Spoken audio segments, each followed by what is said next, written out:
Okay, it's not difficult to use it. Every pin has its function, but you have to know it. But also you have two pins, light emitting diodes. I think that they are colored. Some of them are white, some of them are green like this. So we're dealing with this stuff. This is what we say that, for example, in language, or in English language, the first word that you learn is good morning, right? So in electronics, once you know how to turn this light emitting diode on and off, that is our good morning.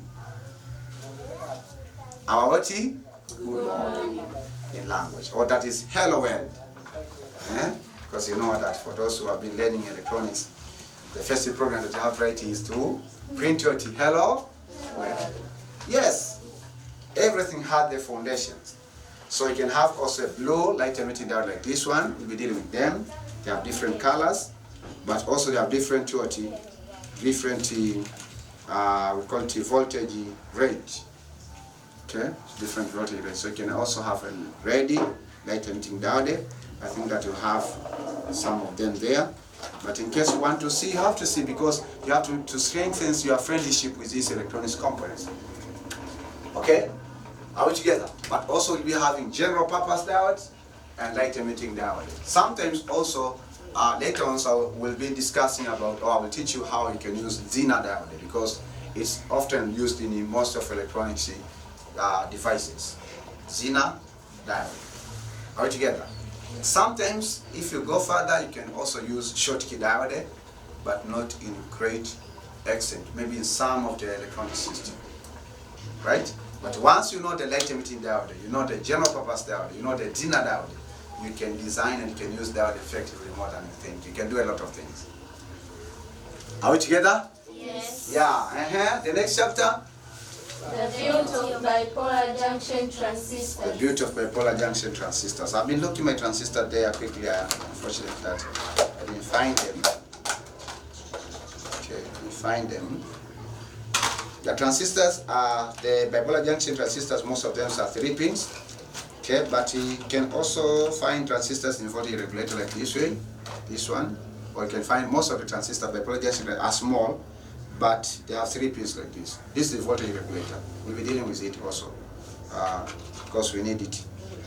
So this voltage regulator of 12 volt. Okay? 12 volt. So you just have to check it, see it, and tell it, oh, hello, you'll be my friend for the rest of my life. This is the general purpose diode. General purpose diode. So this one is cathode, this one is anode. Okay? The next chapter is what? The beauty of electromechanical. That is chapter what? Chapter 9. Chapter 9. The beauty of electromechanical switches. The beauty of electromechanical switches. So in the beauty of electromechanical switches, we'll be focusing on normal switch, and also we'll be focusing on what? We'll be focusing on electromechanical switches. This is also it's a multimeter. So you can have a watch of fitting. Okay, we focus on mechanical switches and electromechanical switches. So I've been looking at my switches here. Fortunately that I didn't see them, but I'll show you in the next sessions. We'll be dealing with them. But the common electromechanical switch, is relay. But the common electromechanical switches. But again, later on, in case that you want to learn about maintenance, you might need maybe a screwdriver kit like this one, right? In order for you to operate different electronic equipment. So you need this screwdriver kit. Maybe your computer has a challenge of a RAM. You don't need to take for technicians to change it. You just look for the RAM and you change yourself. It's simple. Maybe your computer has a challenge of hard disk. There's no need to go and tell that somebody to help you to change the hard disk. You can open the screwdrivers, and then the hard disk is visible, okay? And then you take the old hard disk, then you plug the new one. It's done, right? Yeah, maybe in your mobile phones, just it needs the screwdrivers or just screwdriver, and then you want to change the battery. You have just to buy a new battery and you change it yourself. It's possible, right? So this is the one of the kit, but also there is telecommunication kit. This is the telecommunication kit for the small screwdrivers, especially for the mobile phone. right? Yes, you have to talk as the technicians, you have to talk as the engineer now. So this stuff should be in your bag all the time. So whenever you find a problem, you fix it. Sarah saying, sir, real? Are you sure?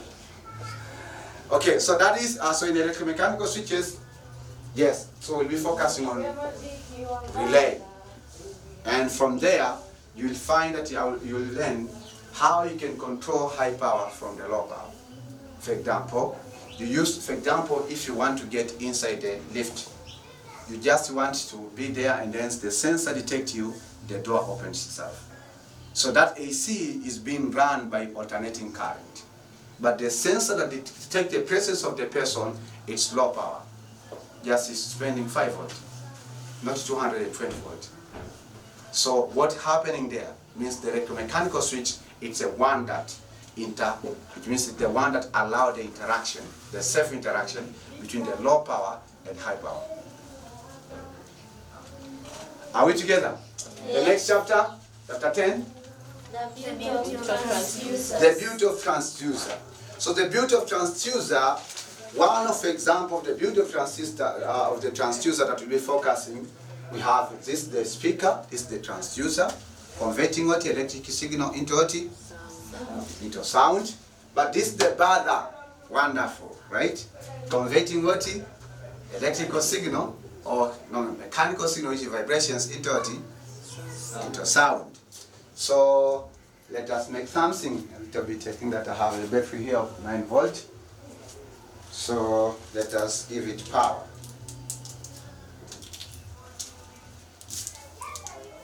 Okay. So this is one of the transducer that we'll be having. But also we have some small buzzer. Buzzer means that if you give them power, they produce electric current. So these are the ones that we'll be using often and you will need. For example, in your projecting, you want maybe to detect the intruders. So it means that one of the ways that you notify the owner of the house or the owner of the place is having a buzzer, right? So if there's an intruder there, detected it, then produce what? Sound. Once produce the sound, you get the signal, there's an intruder, right? So this is the very interesting buzzer. I like it. I've been using it for a long time. So let me just make you something.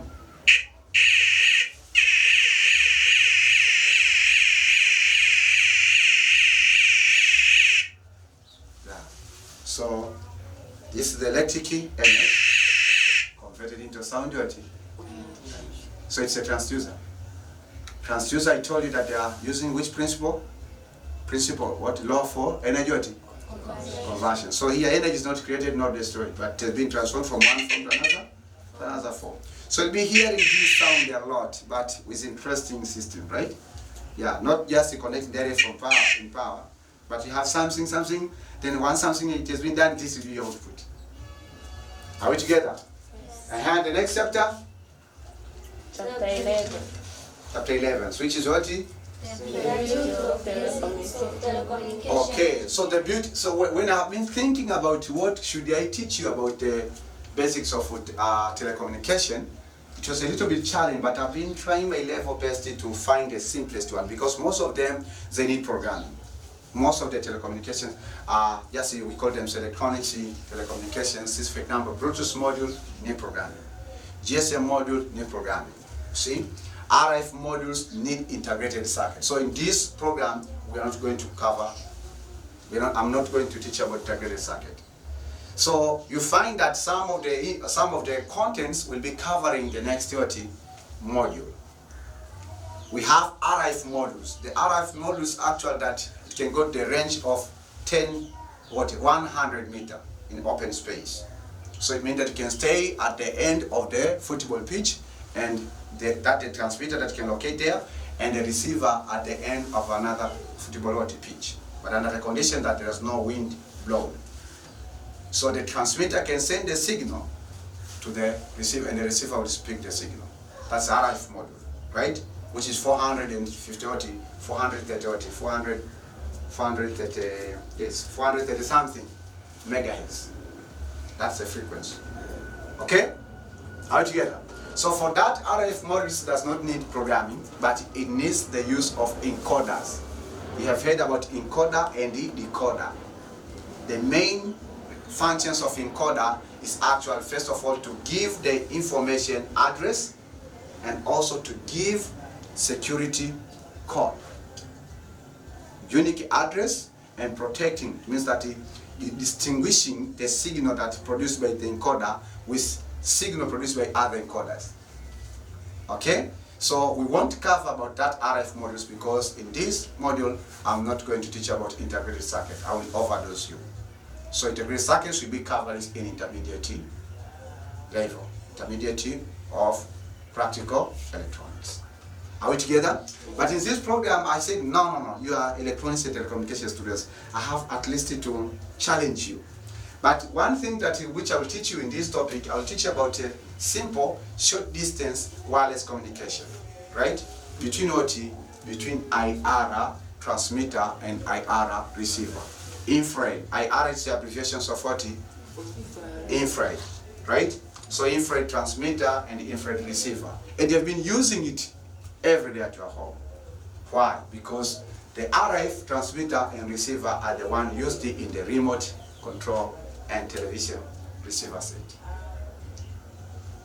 And it's the line of sight. That's why that once you want to turn your television receiver, you should make sure that the remote is line of sight with the receiver. But if you turn this way, you cannot turn it on. Why? Because it is infrared. Are we together? Yes. Are we together? Yes. So you've been enjoying telecommunications at your home, but you didn't think that what is going on here. Okay? So that is actually long distance because sometimes you can have a television remote here and control maybe a television receiver at a distance of 5 meters or even 6 meters. It's a short distance, but actually it is longer. But sometimes you can have a small IR transmitter, a small IR receiver, and the distance can be maybe few centimeters. And that is will be enjoying about IR sensor or infrared sensor, which has photodiode and has what? IR light emitting diode. Are we together? Yes. Yes. Chapter 12. Solving small-scale electronics real-life problems. Okay, solving small-scale electronics real-life problems, right? Yesterday, one of the students asked me, can you give me one simple example of that small-scale electronics problems that we'll be solving? Do you remember the answer that I gave you? For example, implementation of linear power supply, implementations of marketing light emitting diode, implementations of floor high power switch. For example, means that we can design a simple system, and then this is the lamp, right? This lamp it needs 220 volt, right? But we can control it by low power. We can have a simple system that this lamp will turn on whenever there is a pressure. Are we together? Are we together? Yes. But sometimes also you can control maybe a motor by using just a low power. So we'll be discussing about them, and once we'll be discussing there, you have a knowledge. So I can give you a problem and ask you to think, and then you know, okay, here I have to take this knowledge, and gather them together and do something great. Are we together? Yes. It's just a demonstration. Is it interesting? Yes. Sure. Yes. So your face has been growing up, eh? Yes. Do you like those stuff? Yes. Huh? Yes. Oh, wonderful. So, okay, that is good. So let us continue for today's, or if there are any question you may ask. However, that I know the answer of most of your questions will be given in the next session, because I'm still introducing what we are going to do. But let me allow at least 2 questions from students in order for you to be a part of. Is there any question? Sir. You are welcome here. Okay, my question is, how do low power operate in sensing different objects? It means when maybe for instance, we take an example of these elevators. You say when one stood in front of the door of the elevator, the door opens. Yes. So it means the elevator, it consumes raw power in sensing a person standing or that movement of. Okay, good. In most electronic systems, we have combinations or interactions between low power and high power. When you say low power, most cases that we are talking about electronics. And when you say low power in terms of voltage, it means about 12, mostly it means from 12 volt, it may be either 12 volt or 9 volt or 5 volt or 3.3 volt. That the operating voltage of that low power component. When you say high power, sometimes can be 220 volt, can be maybe 10 ampere, that maybe for example that you want to control the electric heater or maybe the electric iron. So they are spending a lot of amount of 40 of power, right? So the issue there is actual. For example, I gave you an example in case of elevators, right? So once you approach there, there's the sensor detecting the presence of people, right? There's no sensor that detects the presence of people, but it has been programmed that once there's a bunch of sensors. One of the sensors is actually to detect the floor, right? So one sensor is actually detect that now I'm in second floor. That's why that if you press that I want to go to the 50th floor, so it means that sensor will be given information. Once you reach the 50th floor, then give me the information. So the controller get the information and then send the command for the door to open. All together. But once the door has been opened and no anybody who is getting out or getting in, then the door will close. Right? So what happened? For example, sometimes if you're waiting for somebody, you can put your hand. Right? Once you put your hand, it means that door cannot be closed. What is going on there? Actually, there's the infrared, there's IR sensor. One is transmitting signal, the other one is receiving signal. So whenever a person or anything blocks it, then the information will be sent to the brain, that the controller. And when it has been sent to the brain, it means the motors will be stopped because they are the motor that actually closing the elevator door and opening the elevator door. And actually it is high power motors. So the sensor itself, it's low power because it's spending 3.3 volt or 5 volt, right? But the motor now that's closing the door and opening is spending 220 alternating current. Do you get my point? Yeah, so it means in most systems, you find that there's interactions of low power and high power. Are we together? Yes. Yeah, so that is. Even for example that you want to control your television set. The television set is connected in AC, right? Television receiver in AC. But that remote actually that maybe you are pressing a signal or you are pressing a buttons. The remote it has a battery of 3 volts sometimes, right? 3 volts because 2 batteries of 1.5, 1.5, right? So they actually that you are controlling high power by the low power. So there is an interface between low power and high power, and actually be focusing in solving small scale real life problems because that's very interesting and have to know it. Because it will give you a broad range of understanding on how to solve problems. Are we together? Yes. Okay, good. So let us continue with our today's session. So we are focused on introduction to practical electronics engineering.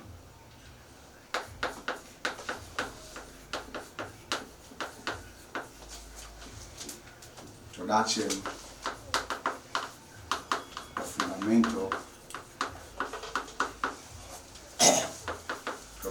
of fundamental electronics engineering.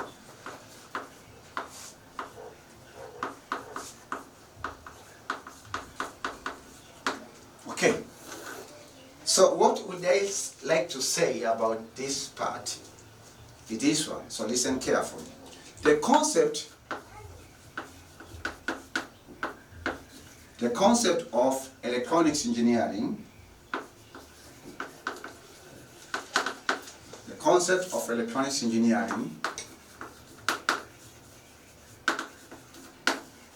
can be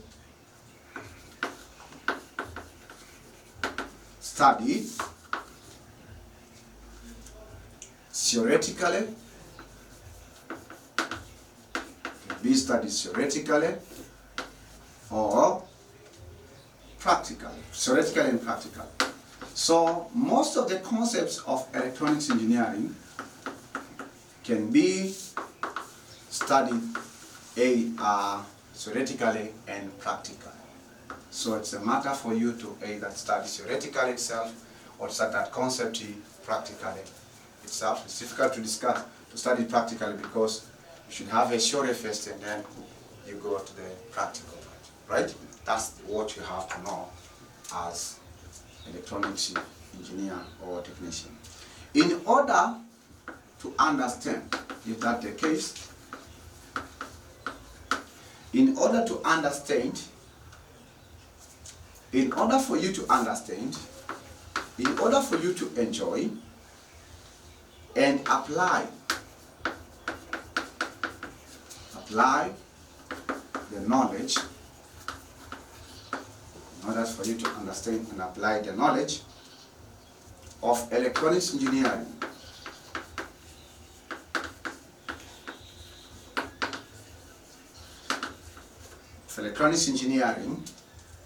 in solving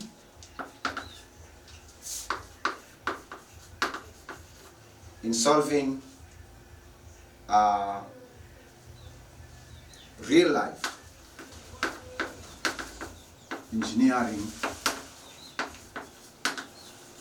engineering problems, then you have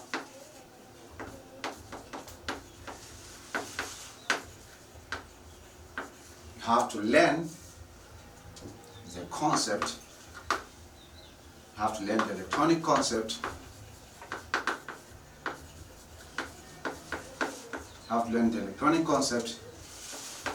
theoretically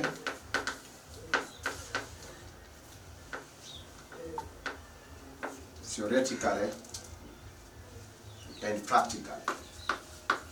If you don't want to enjoy, learn it only theoretically. If you don't want to apply, learn it only theoretically and practically. But another sentence that I want to tell you today, learning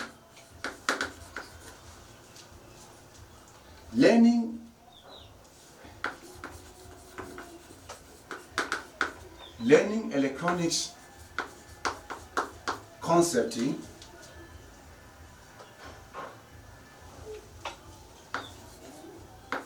only on paper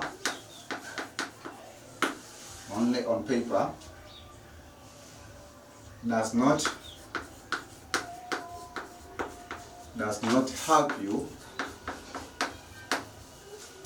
help you to solve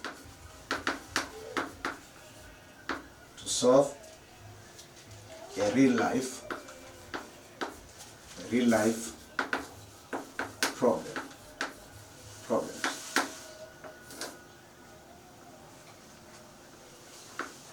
Real life problems.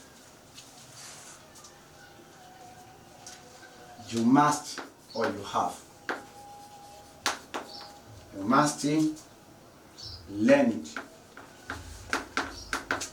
on paper, and on paper, it's not, this is the fundamental, this is the theoretical, and use. Once you learn it on paper, we ask you to use your mind and the hand. So once you learn it on paper, use your mind, because we don't need only your hand on practical and forget your mind. We need your mind and your hand, because some other students, they just give you the hand, but the mind is not there, because the theory is no longer in the mind. Okay, the mind is not thinking that what am I doing, just doing. Okay, and hand or not on doing. So it means that on paper, and use your mind and hand on doing electronics practicals, doing electronics practicals, repeatable. Not only once, you have to do it repeatable. So simply in these introductions, I want just to tell you in advance, most of the electronics concepts can be learned theoretically and practically, right? So it's a matter of yourself to choose whether to learn the concepts theoretically itself. Okay, if it's fine for you, wonderful. Or to learn practically itself, which also is a little bit challenge again, because you will not understand what's going on. If you just sing down the bar that they produce the sound, but you don't understand that why is it producing the sound. And in most cases, in most classes, and most workshops, you find that the students, they don't understand what they are doing, right? Or the third choice, you learn the concept theoretically and practically. So you have three options.